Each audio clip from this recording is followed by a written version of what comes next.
እናት ልሸኛችሁ በቪት ትንሽ አይደብር? ዝናብ ከሚመታችሁ ብዬ ነው። በዚህ ከምንሄድ ደፋር ነኝድ ያውለ በሯን ዘጋ አድርገህ በሶ ምታባትሽ እንዴ ቪት ስናቃችሁ አንተ ደግሞ ፈልገን የምትከታተለን ታማል እንዴ? ቦርሳሽን በደንብ ያዢ። ሲታይ ራሱ ሌባ ነው የሚመስለው። እናንተ እኮ ናችሁ ያለሁበት የመጣችሁት እኮ ልሸኛችሁ ስትለን እምቢ ስንል ነው ተከትለህን የመጣው። ምንድነው የምታወሪው? እንዳንተ ነገገማ ደግሞ አጋጥሞን የማያውቅ ነው እንሂድ። እሱን ታዩ። ልጁ ምኑ ጋር ነው? ደውይለት እስኪ። ምን አይነቱ ለካፊ ነው? ሰላም አውለኝ። ሄሎ ሄሎ አባ ደርሰናል። ምኑ ጋር ነህ? አንቺ ነሽ? ወይኔ ምንድነው? ከእንደ አንቺ አይነት ሰው ጋር ነበረ ስለ ስራ ያወራሁት።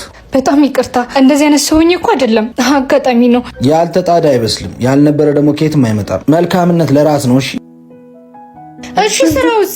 እሱ እንደ ችሎታሽ ይወሰናል። ሌላ ጊዜ ግን የጠራሽና መልካም ይሰራልሽ ሁላ ለካፊሽ አይደል? ስራ እየፈለገች ነው ቪት ስምትነቃው